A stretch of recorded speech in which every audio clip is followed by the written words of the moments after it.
Yes. Hello. Yes. Welcome to the Read Down. This is your weekly progressive political hot take by the Stonewall Democratic Club.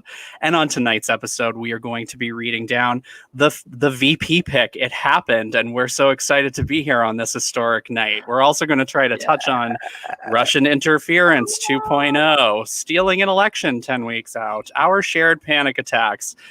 But it's going to be mostly positive. You'll wait and see. We're going to read the library, or we're going to open the library to read the GOP for filth while giving you the rundown on all of the latest 2020 developments. My name is Jonathan Welch. I am your host this evening. I'm joined by my co-panelists, Ryan Basham and Alex Mohajer.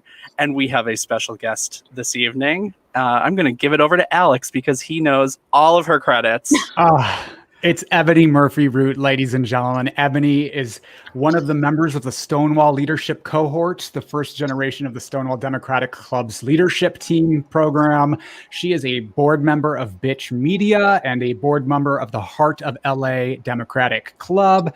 And she is a teacher, and she is all sorts of fabulous. Please welcome Ebony Murphy-Root. Welcome, Ebony. Yes. Thank you so much for having me today. I'm so excited to be here with you. If you could have a longer resume, though, that'd be great.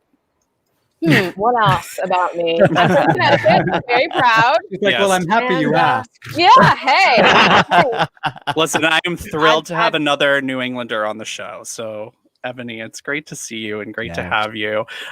We are going to get right into it because we were going to... This episode originally was going to be a glimpse into the darkest annals of my brain and basically my biggest fears. But today we got the news. We got very good news on the Democratic side that former Vice President Joe Biden selected California Senator, former Attorney General, and San Francisco DA Kamala Harris, 55 years old, from Los Angeles, as his running mate. Kamala is the first Black woman and first Asian American woman to be on a major party ticket. She is only the second Democratic woman to run for vice president. And she's somebody that I think we all kind of suspected may have earned this mantle. This is just such an exciting time. I want to get right into it because I've been shaking for hours. I'm just thrilled about it. I don't know who put an angry sign up, but we don't have space for that. Okay, we're not doing that. I'm going to give it over to Ebony because she's, first of all, wearing a Kamala shirt. I want to know your feelings. I have been supporting Kamala since March of last year. And when she dropped out, I was super sad. It was a day I was visiting Julian Castro, who was doing a lunch in LA when I got the news. And then I just have been rooting for Kamala this whole time. Kamala for VP. When people said Susan Rice, I said, nope. Her Republican son is a wingnut. Wasn't going to be him or her. And it wasn't going to be Stacey Abrams because she didn't win in Georgia, and I love her too, but it wasn't going to be her. It had to be a senator or a governor, or a congressperson. But I didn't think it would be a congressperson. I just had a feeling. So I'm really excited today. This is big for K-Hive. Yeah, the K-Hive is back. This is with a vengeance. It is real. It is real. The joyful warriors. We are here. I have that too. I'll note that so many people, Kamala was not able to get a huge excitement base of support during the primaries, which was very interesting because the second she dropped out in December, this debate that was in December, if you'll recall, all of a sudden there was this insurgency of disappointment when people finally realized that you had just failed to support any bit of diversity on the Democratic field. And Kamala's absence was so felt after she dropped out, and people started to immediately regret it, which made me feel like, hello, what do you think this primary is about? You got to support the candidates that you want to see up there. Amen. Yeah. And if you want to see women of color and you want to see diversity in the Democratic field, you got to support them in primaries. Yeah. But here we are. What an electric choice. I think it is just pumped a whole infusion of electricity and excitement into this race, which has felt so existential dread and just negative and fucking frightening for all get out. And all of a sudden there's just this electricity surging through social media has exploded today. And I am just so pleased with this choice, because no matter what your feelings are about Kamala Harris or what Russian talking points you've been chomping down to the nub on social media, Kamala Harris is a public servant. She is a distinguished public servant who has served us well in California, and she will make an excellent vice president. And I'm just so pleased for what history we are making by yet another Democratic ticket now, where we have the opportunity to make history. So don't fuck it up. America. She was, she was a great attorney general as well. And I think it would be a mistake to look at what happened during the primary as some kind of sign that there's an issue with her, with how she can excite the base. I mean, she ended up out of the primary because of timing, because of some poor campaign management that was not her management of the campaign. There were just a series of events that made her wash out right at the wrong time. It wasn't about unfortunate events. Series of unfortunate events. It's not as if there was never a market for a Kamala Harris national campaign of some kind. It's not that. It was just a series of unfortunate events. And I think the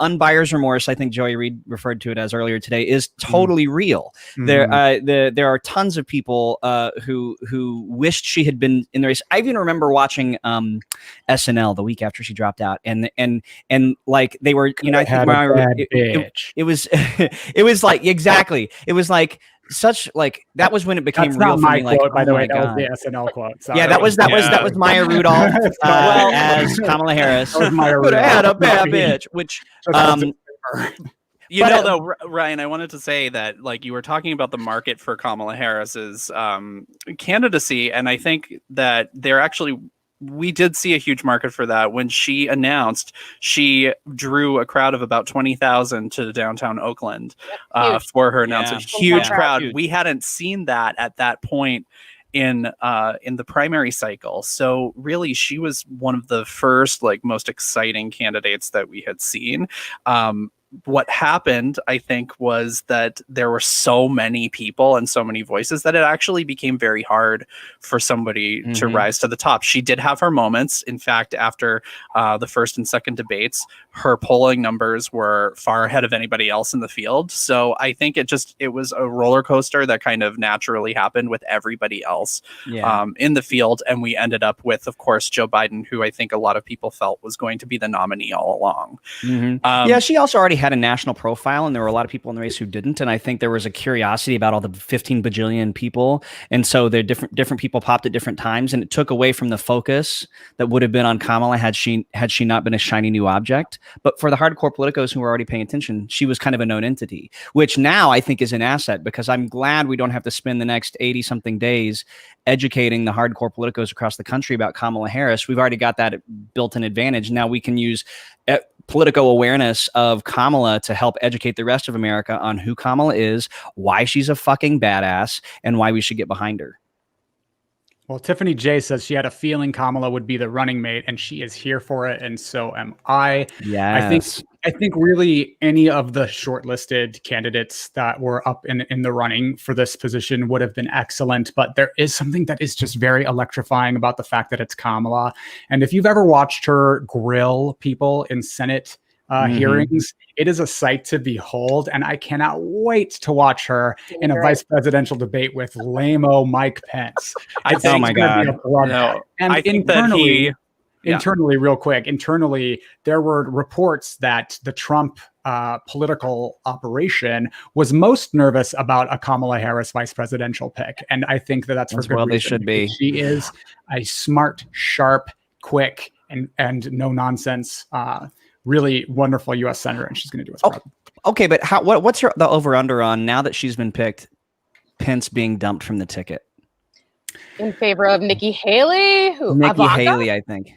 Well, there is speculation. Can help us all. His response today to this was that they asked him about Kamala as the pick, and his response was merely, well, I certainly like Mike Pence more than Kamala. Mike Pence is a great guy, which was an odd thing to say. And there is speculation that the Pence camp is silently very nervous that he's going to get dumped. As they should be.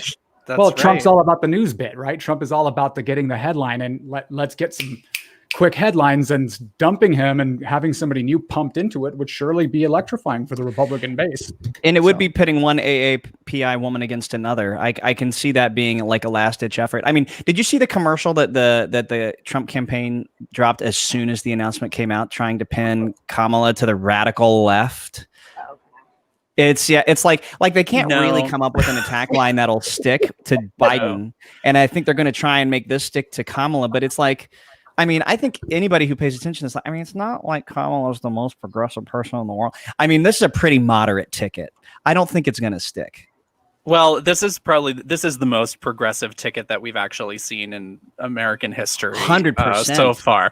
And, when we label it as moderate, I think that that's unfair, because there are a lot of progressive policy positions that they have worked on continually. And when Kamala had her own campaign, it was very far to the left. It was just, next to Sanders and Warren in terms of if you were to rated on that spectrum.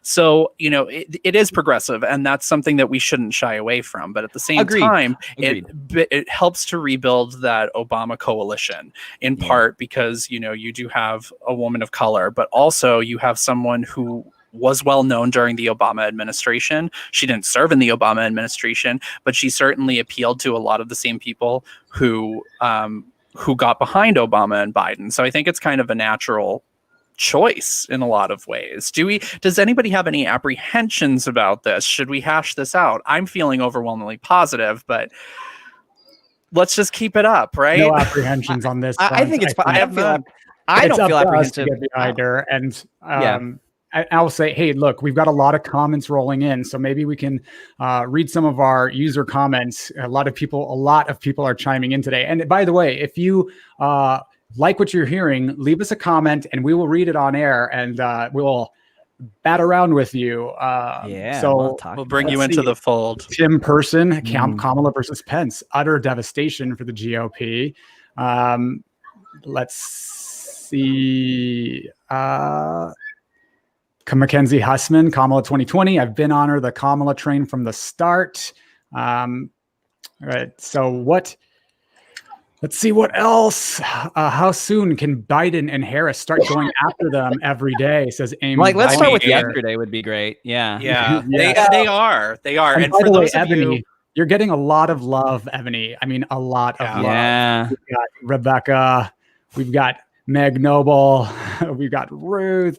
Hi, friends. Annie Marie Reggio. Yes. Person. K-Hive is showing up. Luana Ferreira, Tiff J, you've got a lot of love tonight. So it's really pretty exciting. Some more thoughts on Kamala. Luana Ferreira says that she made a grilled sandwich out of Kavanaugh, which is so true. And, so true. I also want to take a second. Says, to me, but I don't know who it is. There we go. An anonymous user. I want to say that that if we can all remember kind of some of Kamala Harris's best moments, and I should have created a video compilation of this for tonight's episode. Oh, right, because you had so much time. Yeah, let's remember. I was just like shaking and crying all day. But let's not forget that she was the person who made Jeff Sessions say, "You're making me very nervous." Did she really? I missed that. Oh my! One of my God. favorite moments. And so if gross. you're looking forward to the vice presidential debates, of course, the vice presidential debates are scheduled. There is one vice presidential debate that's scheduled for October 7th, and then there are 3 presidential debates. Let's talk for a moment about, we were talking about the Trump campaign response. We were talking about how he may or may not dump Mike Pence from the ticket. He only has about a week and a half if that's what he wants to do before his own convention. But the Trump campaign has asked for more debates. Do we feel that that is the sign of a campaign that is confident in what they are presenting to the American people? The loser wants more debates. Yes. Also, it's not like they have a plan. You know, they yeah. That's it. The episode's over. He wants to have more time on stage and screen to like throw as much lambastic, psychotic shit at the walls as he can to help muddy the waters and impugn the integrity of our candidate. And you know, why the hell would we? We don't need to debate you. And by the way, Hillary Clinton humiliated you all 3 debates in 2016. You're asking for more.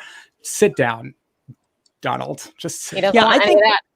And we don't want Scranton Joe to come out either. You know, Joe's got that Delaware old man strength, and he's not going to let Trump, intimidate him at all. So I don't think he knows what he's ready for. I think Trump has started to buy his own hype about this Sleepy Joe thing, because Joe isn't actually sleepy, but I think Trump thinks he believes that he is now, because he's just been saying it. Like at first, I think it was he's trying to be mean, but now he believes it. So I think he thinks that if he gets on the stage with Uncle Joe, he's going to wipe the floor with him somehow. I don't understand why he would think that. What was the national monument he couldn't even pronounce the other day? Yosemite. Yosemite. Come on. Camera. The Yosemite. Good Lord. Oh, you got it out of order. You got it out of order, Alex. You did not pass the test, okay? Yeah, man, woman, person, camera, TV. Tomato, potato. So I think that's how basically Biden should just answer any questions about his own mental competency from now until November. And also, there is plenty of evidence. And this isn't just the progressive, like, I know I'm just on the left and I'm progressive, but like there is plenty of evidence that Donald Trump is cognitively compromised. Plenty. 100%. There is 100%. A lot of weird video footage of him slurring his words and like the ramp. There's the ramp, the way his foot drags when he walks. There is plenty of evidence that the man has. Some people online speculate. Now, I don't want to. Let's talk. So there is plenty of evidence and video evidence online, and people on Twitter speculate that he may have had some sort of neurological episode at some point, because his symptoms resemble those of someone who's had a minor stroke. So, Trump is the whole. I think this is one of the reasons nothing that Donald Trump throws at the wall on Joe Biden has stuck. It's just people aren't buying it the same way they bought into it. Doesn't look like a picture of health, so.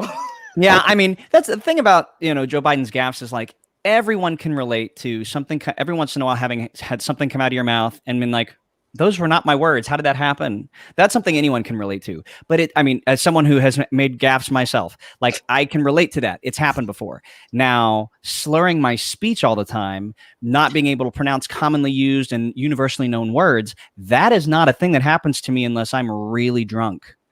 That's the only way that's relatable. And Trump doesn't drink, so it's all natural, all him. Yeah. It's just too much Diet Coke. It's just too much. It's McDonald's. Eva Hacker pointed out that he has to drink water with both hands. He does. So, and that is truly, we are not medical professionals here on the Read Down. Speak for yourself. Dr. I've got a PhD from WebMD, sir. Okay, fair. But wow. The amount of times I've spent on time that I've spent on WebMD, I think I have basically everything. But I got my medical degree from Trump University. We got a question from George Saylor. Is anyone worried about a huge Biden gaffe? He gets real comfortable with his words sometimes. No. And I think Kamala is a great person to be like, look, this is Uncle Joe. She's a great defender for this. I think because she is so articulate, she's so specific, she's so great off the cuff. She can contextualize his gaffes if they come up in a way that is palatable. And also to give him a warning before, like, look, we're going to be around these people. We're going to be around these people. Don't say anything messed up. Yeah. And be a part of the process. If something that I think someone I heard earlier made a great point earlier today is like, he picked somebody who helps keep him honest, helps him. He deliberately chose someone who makes him better. That was the point they were making. Deliberately made that choice. Like, I know I'm going to get this wrong sometimes. I'm going to fuck it up. And I want to have someone who is my number 2, who is not going to be afraid to help me see that and help me fix it. Right. We have a comment. Yeah, go on, Jonathan. I was just going to say that Rebecca says that Dan Quayle was gaffe extraordinaire and George H.W. Bush was still elected. Mm-hmm. So my thought on that, remember Murphy Brown? Remember Potato? Yeah. What's Murphy Brown? You don't remember Murphy Brown? I'm kidding. Okay. I thought of all This is the a different millennial. show. Let's do it. But I do, I'm a I do know what millennial. Murphy Brown I'm a is. millennial too, but I watched Yeah, Murphy but I'm Brown still when I gay was enough like to know 7. what Murphy Brown is. Yeah, she so. was the first single mom on TV. It was a big deal. Hello. That's right. She had her baby alone, and Dan Quayle made fun of that. And that backfired on the Bush-Quayle campaign so much. I think when it comes to Biden, the other thing I think we have to remember is that Biden one-on-one is a very good debater. Go back and look at Sarah Palin. Go back and look at Paul Ryan. Look at his debate with Bernie Sanders one-on-one. That happened just earlier in the spring. Like, he is very good when it's a focused conversation back and forth. I am sure that he's going to have Ron Klain and everybody else working with him on his team, working with him on debate prep. And Joe does. I feel like he does sometimes get a little flustered when he gets really heated, but that's part of the debate prep. And the great thing about the Biden camp versus the Trump camp is the Biden camp is full of people who are really good at helping you get better at dealing with your weak points. That kind of competency does not exist in the Trump campaign. We can't expect Trump to get any better than he is, which is, I guess, a benefit for us. But Biden still has room to grow, and he can grow into it, and he has the people around him who will help him do it. Well, speaking of Sarah Palin, she did congratulate Kamala Harris on Instagram today with a very lengthy post in which she says that Kamala is climbing upon her shoulders and Geraldine Ferraro's shoulders, and from the most amazing view in her life. It offers her some lessons. One being, out of the chute, trust no one, fight mightily to keep your own team with you, don't get muzzled, and some more advice. So thank you. I think that's about as good as it comes from Sarah Palin, right? Yeah. Yeah. Yeah. So of course, Sarah it went Palin, really well for thank Sarah you. Palin once she got unmuzzled. Well, she singularly tanked John McCain's campaign, but yes, go back and watch what was it, Game Change? Game Change. Such a good movie. Great movie. Yeah. Speaking of Geraldine Ferraro, the last time on a Democratic ticket that we had a woman who was running as vice president was 1984 when Walter Mondale picked New York Congresswoman Geraldine Ferraro. But of course, since that time, we have had a woman on the presidential ticket when we nominated Hillary Clinton in 2016 as president. And one of the things that we had listed today for big Democratic energy is to discuss that Maureen Dowd, a New York Times editorial writer, known very well for being a super fan of Trump, and definitely somebody who didn't like Hillary Clinton, wrote her column basically kind of saying that the last time we had a woman on the ticket was Geraldine Ferraro, as though Hillary never existed. Hillary Clinton posted on Twitter in response that she thought maybe Maureen, that she either was living through a fever dream with Tim Kaine, or that Maureen had too much pot brownie. Before writing her column again. Is the media at it again? I mean, what are we facing now? First of all, let's talk about that. It's proof that no fucks Hillary Clinton is the best Hillary Clinton. The best Hillary Clinton. Ebony, sorry, I didn't mean to cut you off. That's right. Just Mo Dowd has hated Hillary since the 90s, and I don't get it. And I went to Catholic school. Maureen Dowd is a mean Catholic schoolgirl, and that's it. We need to shut her down this time, because this cannot happen again. I feel like every time I hear her name, I think of Ann Dowd, who plays Aunt Lydia on The Handmaid's Tale. And I feel like in The Handmaid's Tale that Maureen Dowd would totally be Aunt Lydia. Like, if that came to pass, like, that would totally be her job, and she would live for it. Women who hate other women. Yes. Yeah. And cattle prod them. And you know what? Honestly, the New York Times had to print not one, but two retractions in the tweet that accompanied that article. First, they had claimed that it was first time they kept getting it wrong. And finally, Hillary Clinton's response was like, hi, everyone. Remember when I made history? First female major party nominee for president of the United States. And Maureen Dowd laid bare her deep biases. And I got to say, I know I am not a woman, so I can never really understand what this like woman on woman crime is. But as someone who got deeply, I consider myself a feminist and a feminist ally. And when I see that happen to me, it feels really frustrating. I can't imagine what women might feel like, who, especially in the political realm, who have woman on woman crime like that is just so pointless and stupid. It's like Hillary stole the last Chardonnay or something like that. Like, it doesn't seem personal, you know? Yeah. Which if anybody would steal the last Chardonnay, it would probably be Hillary. But you know what? If she took the last Chardonnay, she fucking deserved it. Okay. Yeah. I feel like this is kind of like that Tomi Lahren syndrome, where like all I can do is be a traitor to my own group of people in order to get somewhere in life. Like, that's how I think. Like, I can't. Like, what else does she offer society other than being a woman hater as a woman? Yeah, that's kind of her note. I don't. Yeah. There's always Gail Collins. We don't have to read Mo Dowd. That's true. And, you know, as far as the New York Times goes, sometimes their editorial pitch is very questionable, considering that they are considered the paper of record and also considered to be to the left of most mainstream establishments. So, you know, it's very puzzling how they keep publishing that and publish like Tom Cotton's op-eds and things like that. And they seek out these opinions. Bari Weiss is not someone who I ever agree with, but when she left the New York Times, she wrote a long complaint on her blog about like how she personally felt attacked. But one of the things that I think stood out in that was that the New York Times does kind of look for these more controversial opinions. Like, they're seeking controversy from the right versus kind of letting people go. Alex, you seem like you have. No, we just got a comment from Tiffany J that is just hysterical, and she says Tomi is currently on the out with the ins. Is she? She's hanging out with, you know, too many black guys. Maybe. Is QAnon just like, it's not going well for her anymore?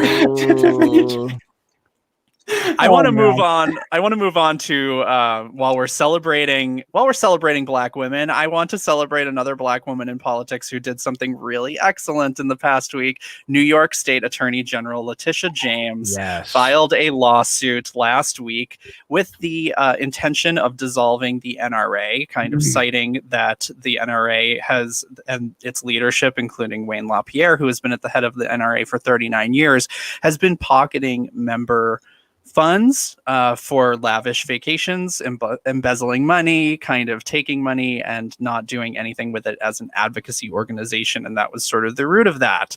I want to know from Ebony, what are your thoughts, because you let out a cheer, what are your thoughts about the NRA and Tish James? Tish is amazing. Tish was the public advocate, which is really interesting to see her trajectory from public advocate to her current role. And she is another woman who has the right sort of shaking in their boots. And she's been plotting this. She said a year ago that she was going to do this, and then she quietly did it. And I think that Wayne LaPierre and friends were shocked. He was on that boat last week, hanging out, the boat with the staterooms and the chef and whatnot. And I think they were unprepared for this. So.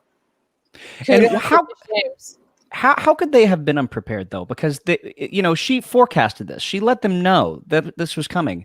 What kind of malpractice as a political organization do you have to be executing in order to have known a year ago this was coming and not have prepared for it? Do we maybe think that there's just kind of this thought process on the right that they are immune to any responsibility for the things that they're doing? Perhaps this is something. Hubris is what we would call it in English class. Yeah, I think there's like next to hubris in the dictionary is a picture of Wayne LaPierre. Well, he's been doing this for 39 years. Listen, I think one of the most egregious things is that he has been living this lavish lifestyle and kind of not really taking the initial mission of the NRA, kind of like to fight for Second Amendment rights and sort of kind of making everything extreme. So for the people who are losing their minds over the Second Amendment and saying that Letitia James was coming after the Second Amendment, that's just not the case. She's coming after the fact that he stole your money for longer than I've been alive. They had a chance to expand to Black folks, to expand Second Amendment rights, to widen their tent with what happened with the young man in Minnesota, right? That was their perfect chance to say, hey, we're not racist. We're going to defend your right to have a gun legally as well. And they didn't do that. And that made it really clear to me what they were about. And you know who donated $30 million to help Donald Trump get elected in 2016? The NRA. You want to know why the Republican-led Trump administration takes no real action to stop the violence that happens in Las Vegas, the murders that are happening in schools, the murders that happened at the high school in Florida. What's the name of the high school? Parkland High. Parkland High, and Brandon Wolf was our guest a few weeks back. The reason that there is no meaningful action coming out of the Republican Party, the reason that Marco Rubio can go on stage on a gun forum with the victims of Parkland and refuse to commit to not taking NRA dollars is because the NRA is laundering money for the Russians, and B, is a subsidiary of the Republican Party. So it is time to get that money out of politics and to start saving lives. You can be pro the Constitution and also for meaningful gun reform in the United States. And I'll note that Joe Biden announced last week that he wants to pass the assault weapons ban that Bill Clinton put into place in 1994, which expired in 2004 under George W. Bush. And I'll note that when that assault weapons ban expired in 2004, gun deaths tripled. So there were many constitutional challenges to the assault weapons ban that were struck down. It is a constitutional act that Joe Biden has promised to put into place on his first 100 days. And I can't wait because it's time. There's no reason we should have weapons of mass destruction on the streets of the United States of America. And let's be clear that we can be mad. The NRA sucks, and the way that what they do sucks. But also, if you're a member of the NRA, you should be pissed. Like if Planned Parenthood's leadership was pulling these kinds of shenanigans, I would be pissed. Most gun owners support meaningful gun reform legislation. Yes, just FYI. Right, but also to see like really kind of the bones of this lawsuit and the reason why Attorney General James is trying to take down the NRA is not because really of gun rights. It's because they are misappropriating funds. And of course, why did they have all of that money to dump into the Trump campaign and all of these right-wing campaigns? It's just we know, and we are going to learn. So really that ends up being what it's about. Now I want to move on because we have so much to get to. So I want to get to our big segment of the week, the weekly read down. It just kind of feels like all we should talk about is Kamala. And we can certainly get back on the subject of Kamala. But what I want to talk about first, and this is kind of taking it again down into the dark tubes of my brain in kind of coming up with the outline for this episode, is that we found out through reporting from U.S. intelligence that there is large-scale disinformation happening from Russia. Again, it is 2016, almost all over again. The Trump director of national intelligence, the intelligence people who work for Trump are kind of bending to say that there are similar efforts by China and Iran, although most factual reporting will tell you that that's only a tiny fraction, if anything at all. It is mostly coming from Russia. So now that we do have our full ticket, we are about to see a lot of things out there about Joe Biden and Kamala Harris. So get ready for those trolls. Right. So basically, what are we going to do, guys? You know what? This really troubles me because I was a ardent Hillary Clinton supporter. I worked for her campaign in 2016, and I did largely a social media affront in trying to get out the vote for her. And I saw firsthand the Russian misinformation campaign. The Russian misinformation campaign targeted the bros for Hillary, and we were notified by Twitter and social media that that had happened.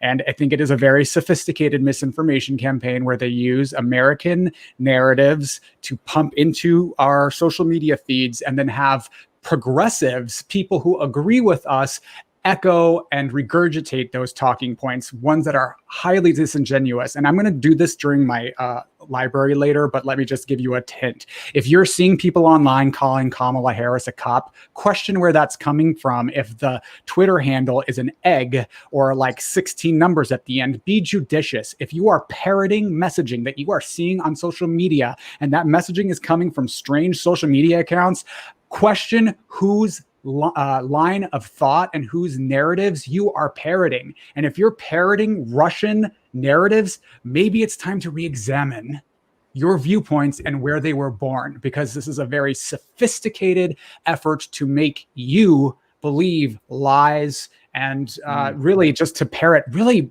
bogus, disingenuous attacks on these candidates that are, by the way, microaggressive, racist, misogynist, and really petty and dumb.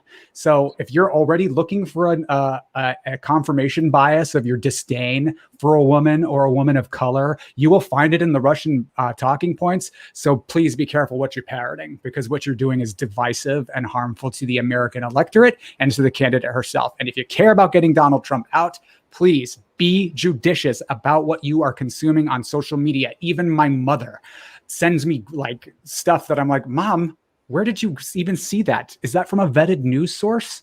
If it's not from a vetted news source, be very conscious of what you're reading and consuming.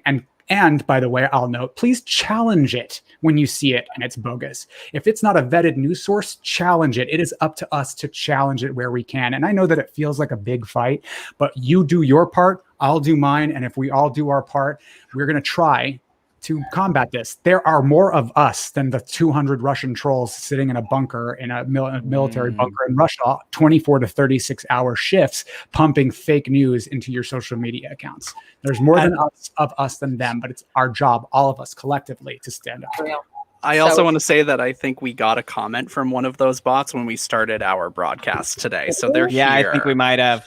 I think we, you know, one of the things, also one of the many things. I don't know how to say get lost in Russian, but we should all learn. Yeah. We should get t-shirts. One of the many things of the reporting on this in the last week and a half or so that has really struck me is in 2018, our military did a cyber attack on said Russian bunker, and it effectively prevented them from doing some of their, manipulative stuff. And Donald Trump was kept out of the loop on it. It was done below him. He didn't know. And I gotta wonder, once he found out about it, was he mad? He probably didn't understand it.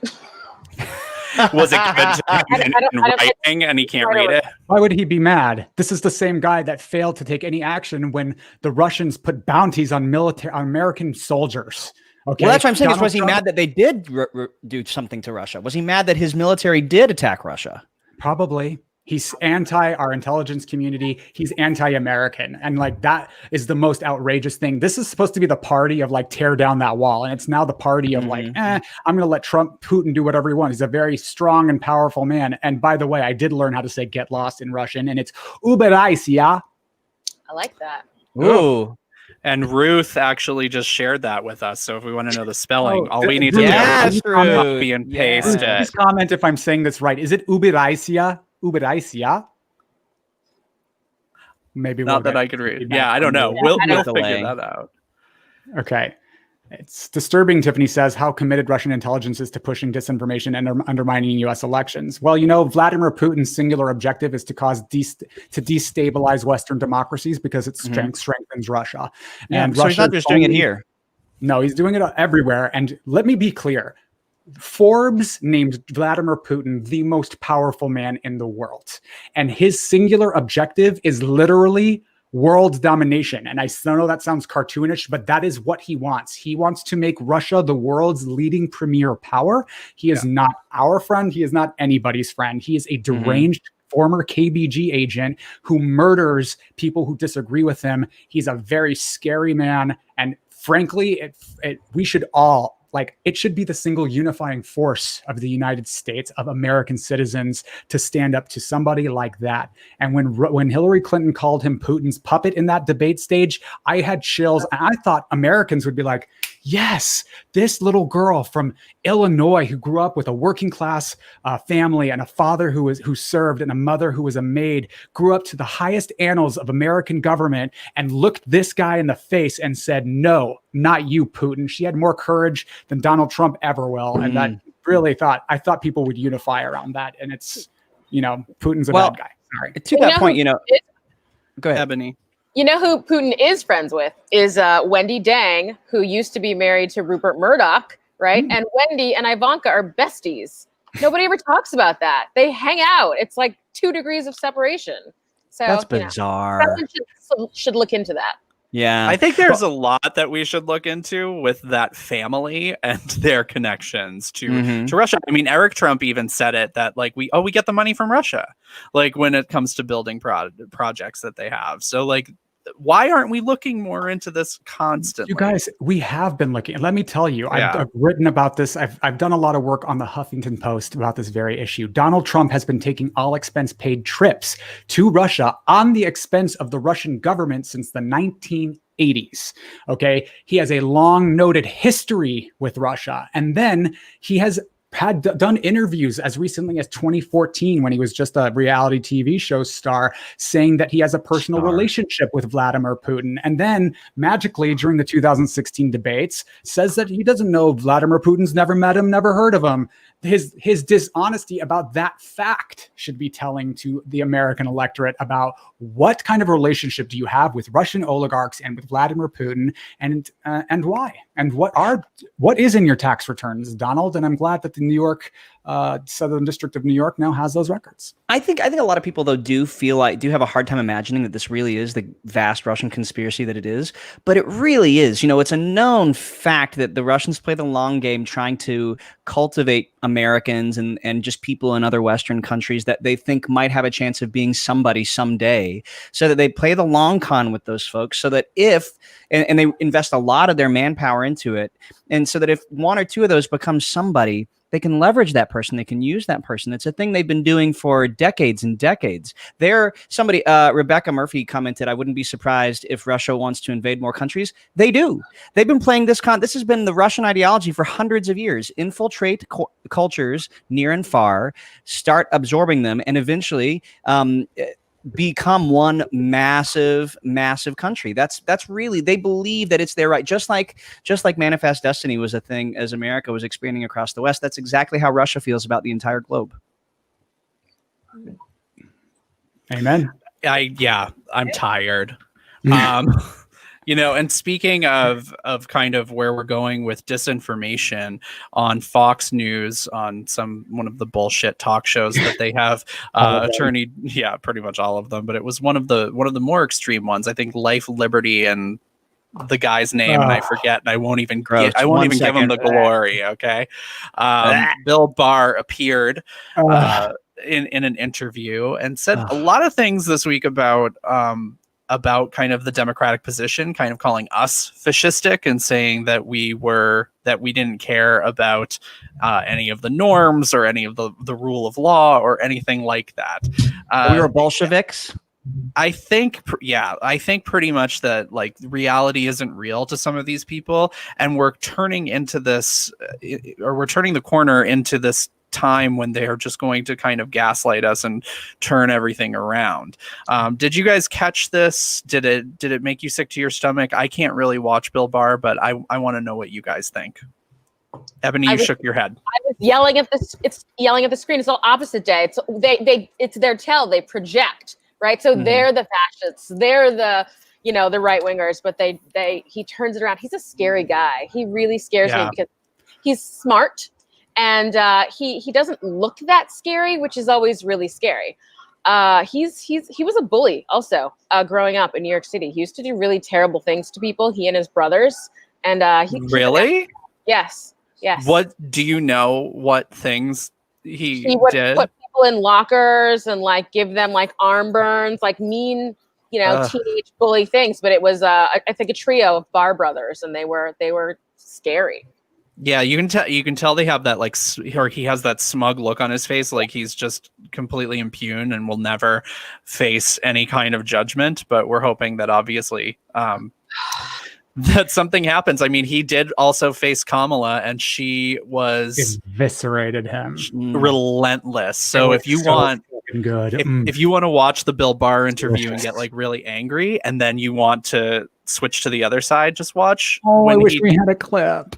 I know, and like I said, shaking all week. What we'll do is next week, when you join us, we will talk more about the future Vice President of the United States, Kamala Harris, and we will bring some clips to the table where we can kind of display just how good she is as a senator and how good she's going to be as Vice President. Can I just say really quickly about Bill Barr that Do you guys, like, regardless of what your political affiliation is, and I know we've become so divided as a country that anything that I say is going to be viewed as innately disqualified by someone who's a conservative, and vice versa. We do it to each other. But can I just say that regardless of your political affiliation, regardless of who the Attorney General is, if there is an executive member of the executive branch who gets on national television and derides members of the opposing party, that elected official who is tasked with representing all Americans and the rule of law is not fit or qualified to be in that position. And it is deeply troubling. Okay. That means that he's targeting the adversaries of his boss and representing his boss and not the rule of law in America. I find it very troubling that he went in that interview and started saying that Democrats were this and Democrats are bad. It was really disgusting and beneath the dignity. And God, can we get some dignity and the rule of law back into the White House, please? Yes, ma'am. And who do we think will be a good attorney general? My vote is for Doug Jones. Huh. Why are you assuming he's not going to be in the Senate? He might be. But that's how we. Okay, you've checked me. Okay, how about we manifest greatness here? Okay, let's do it. But also, Hillary Clinton to replace Ruth Bader Ginsburg on the Supreme Court. That would be fucking amazing. That'd be brilliant. Oh my God, I think Susan Rice is going to be Secretary of State. I think so too, actually. That's interesting. Okay. Gina Panicia Grant says that she agrees that Barr is run by Trump. You have to wonder what they have on him. And you have to wonder what they have on Lindsey Graham, too. Yes. Let's talk about replacing people in the Senate because actually there was a poll that came out this week that put Jamie Harrison, who is Graham's challenger in South Carolina, tied with Lindsey Graham. Do we think that this could be like maybe the dark horse that's going to pull out a win?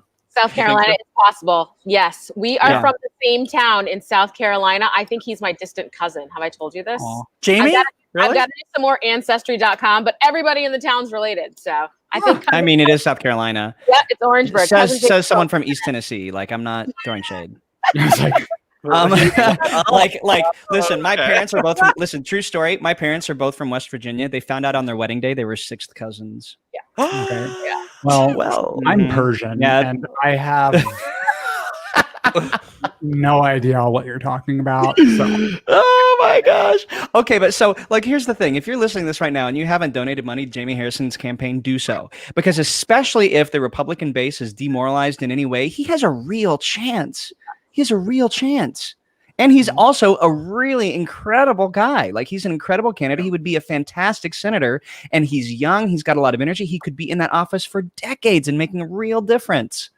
I will say my college roommate lives in Charleston, South Carolina. And he sent me a text today where he was getting mailers that are completely trashing Lindsey Graham that are not coming from the Harrison campaign. So there is and he's seeing lawn signs and he's feeling like there's definitely a movement against Lindsey Graham happening in South Carolina. So I don't know, ticket splitters, it could happen. Honestly, I think there's also this piece of they all watched him hate Trump and then they all watched him love Trump. And I think there's something to be said for, I mean, it's true that Republicans will get behind their person no matter what often, but Southerners don't abide backstabbers very well.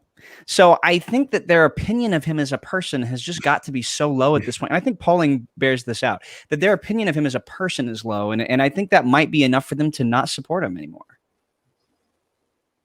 And you know what? We can talk about this with Jamie when Ebony brings her cousin on to the read down. All you got to do is connect through Ancestry. I know. I've been on there. The things you find. I love that Ryan's like, Southerners do not abide backstabbers because like the rest of us do. We're like, I mean, a good backstabbing. Yeah. Don't you though? But there's a certain pride I think that comes from, I mean, like I, as a New Englander, like I know that if we saw that quality in a senator from Massachusetts, we would certainly fight against that. Mm-hmm. There is a lot of pride that comes from being from your home state. And when you see that representation in the Senate, when you see that it's no longer really representing you, but it's representing just one person in power, that doesn't do it for people. So I also wonder if we've got one person from Massachusetts, and that's this one. We've got Yep. one person from Tennessee. We've got one person from Connecticut, and we've got one person from California. California love. We are the whole country right here. we are I mean, America. yeah, no Midwest. Well, before it's time for We us all to flew over close that. out and get into the library. This is our chance to really just kind of let it go and talk about what we want to talk about. I am excited for this segment because this is really when we rip loose and we talk about whatever we want. So the library is open. I don't want to put all the pressure on our guest, on our special guest this week, Ebony. So I'm going to give you a moment to think about it, and I'm going to send it over to our friend Alex Mohajer, who already teased what he wanted to discuss. Well, look, here's the deal. It's about Kamala Harris and her detractors. Like, there was something that happened in 2016 when there were people on our side who, once Hillary Clinton won the nomination, I mean, people who were generally left won the nomination, and they immediately started lambasting her and didn't even take a moment to show some grace for what this woman just accomplished. This woman just became the first female major party nominee for president of the United States in 2016. And none of us took a moment to just put our politics aside and our preferences about policy points to stop and say, wow, Hillary Clinton did something profound for women today. And I get moved when I talk about this because I am not a woman, and I was moved by that. And now today, Kamala Harris has become the first Black woman to be on a presidential ticket for a major party in the United States. So can we stop for a moment and put our politics aside and our policy preferences, and whether we're progressive or moderate, or whether we are far left or far right, or whether we wanted her or Elizabeth Warren? Can we stop for a minute and take a moment to acknowledge what history was made today? And what history we have a moment of an opportunity to make in November, and what it would mean. Maybe it doesn't mean anything specific to you, but try and imagine what it means for so many other people who finally have someone that looks like them, someone who represents them, and someone who represents all of us, because it is distinctly American to celebrate what makes us different and to have us be a melting pot that comes together and leads us. I couldn't be more proud of Kamala Harris today. I didn't vote for Kamala Harris in the primary, but I'll tell you that I'm so deeply proud to be a Californian, to be an American, to be a Democrat today. And that's what I'll say today for my library read. Thank you, Alex. I know, I love the Kamala pride. I really feel it, and I can't wait to talk about that a little bit when I get to my moment. But I want to kick it over to our special guest, Ebony Murphy-Root. Ebony, the library is yours. So I want to give a talking to Chris Dodd from my state of Connecticut. Last week, he was not very kind about Kamala, and he was in the ear of Biden trying to say, don't pick that woman. She's too ambitious. She won't be on your side. And, Connecticut had Griswold versus Connecticut, which gave us birth control in 1965. We had a female governor in Ella Grasso. We had Jody Rell. And so for Chris Dodd to try to throw a woman under the bus at this moment in time, I don't think I will ever be able to forgive him for that. I am upset. And next time I go to Connecticut, I might have to, send a sternly worded email. So Chris Dodd, that was wrong what you did. I will not forget it. And also to the women who are mad at Kamala because she's not a mother, you also are getting a sternly worded email from Ebony. Not cool. You do not have to be a mother to care about the next generation of our country. And so those two, Chris Dodd and folks who are mad at Kamala Harris because she's not a mother. She's a stepmother and an auntie. Yes, she is. I just want to. Yes. That's right. Also, she is. Try to hide your deeply misogynistic views, you pieces of shit. Yeah. Yeah. Self-loathing is real. These things do not qualify people to care any more or less about about others. And I think that's something that, again, I'm going to touch on, but I'm going last. So I am going to take it over. Yes, I'm going to. This is my house, okay? Well, I'm sitting in my house, but like everybody is in their own. Whatever. We're gonna hand it over to Ryan Basham. Okay. So look, one thing that we are not talking enough about is what's happening to Hong Kong right now. So yesterday, the police arrested pro-democracy media mogul Jimmy Lai. He runs Apple Daily, which is a pro-democracy publication. And this is all under the guise of a new law that mainland China has forced onto Hong Kong that essentially does away with the one country, two systems system. It essentially makes it possible for Beijing to come for people. Whereas before there was like this pretense of democracy in Hong Kong and there was some relative autonomy. The Beijing now has the power because of this new law that to disappear anybody they want from Hong Kong. So what really frustrates me is that with all the other things going on in the world, we're barely doing anything about it. The international order isn't doing anything about it. And what really pisses me off is that if Donald Trump hadn't pulled out of the TPP, if Donald Trump hadn't tried to use China as a prop for his own poll numbers, by now, he would actually be in a position to do something about it. And he might even be motivated to, because the intelligence community has told him, things that might have motivated him to do it. So he could be doing something about it right now. The UN could be doing something about it right now. But all anybody is doing is putting out tersely worded statements about how this is wrong. And this is how democracy dies. One slow, small step at a time. And people continue to defer taking action, defer doing something serious about it, defer making meaningful, painful punishment happen for those trying to kill democracy.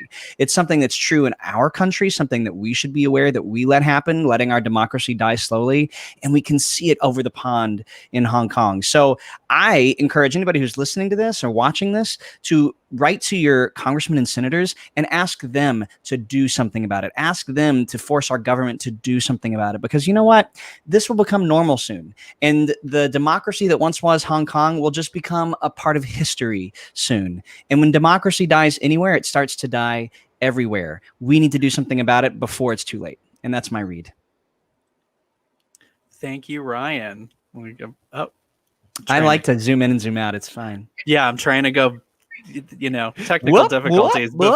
Before I go, I just want to share that Meg said Ivanka's a mother and she doesn't give a shit about others. So that's you know what, that goes right to that point that Ebony made about that. So my moment is, here's the thing. Okay, I was in a Target this weekend, which is pretty much par for the course for me on any given weekend, but I was in Target in Eagle Rock and I saw a man who was a bit younger than me just completely covered in Trump gear. And I thought to myself, this is incredibly out of place here in Eagle Rock. I know that our friend Alex yelled at a Trump pop-up in Irvine, and I wanted to channel that energy and I wanted to bring it, but I was just so thrown by it. And I came to discover that there was a walk away rally in West Hollywood, in the gayest neighborhood in the United States.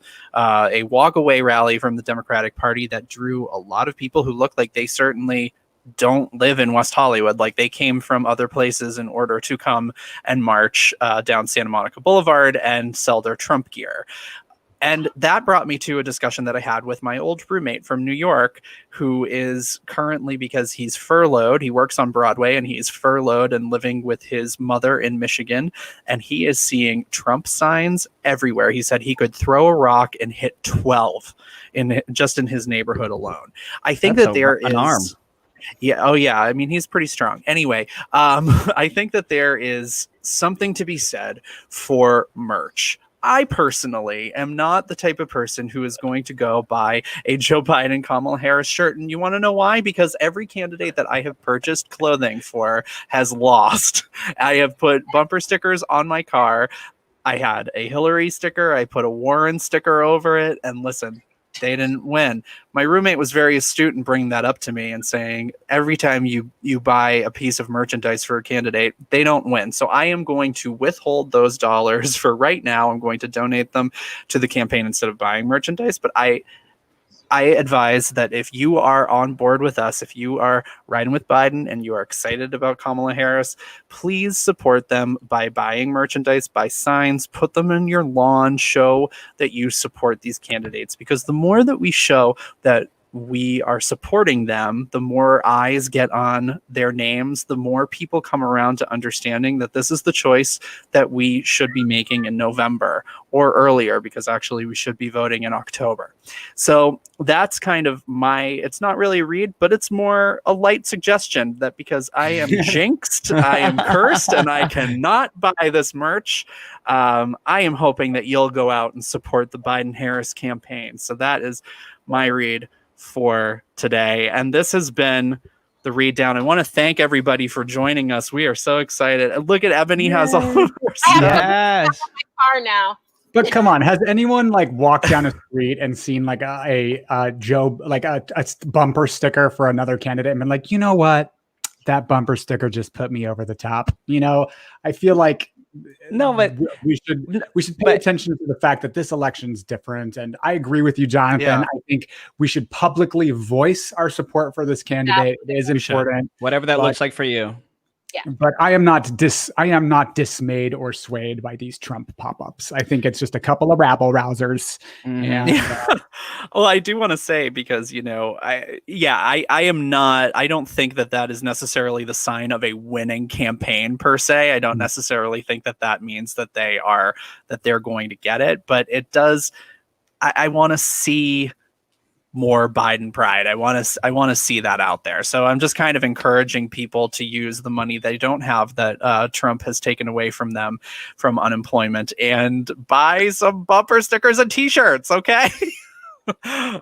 Yeah, there we go. So I want to thank everybody for this episode of the Read Down. Our guest, Ebony Murphy-Root. Ebony, how do we find you out there?